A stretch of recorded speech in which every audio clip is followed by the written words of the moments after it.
Tourism operators are gearing up for the summer season. I'm doing my part to welcome you. The industry urging West Australians to get vaccinated before it kicks off. It's a wonderful privilege to be able to travel around Western Australia, but it's a responsibility as well. And we want to protect the safety and the jobs of our tourism operators. And the industry is also desperate to welcome interstate visitors from everywhere in Australia. But an entirely open border is still far off on the horizon, with Christmas reunions appearing less likely for virus-stricken states. We all have our part to play.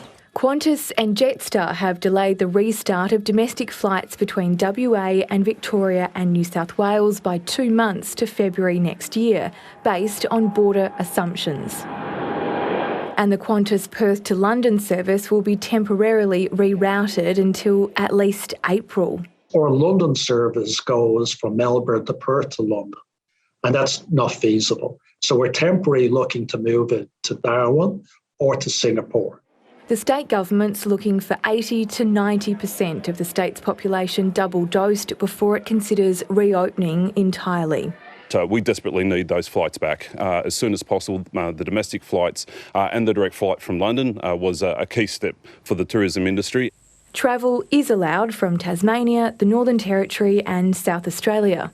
The WA government says when the vaccination rate is high enough, it's expecting the flight from Perth to London to resume, as well as travel to Sydney and Melbourne. But it says it won't risk the freedoms people have in WA now until the health advice says it's safe to open up.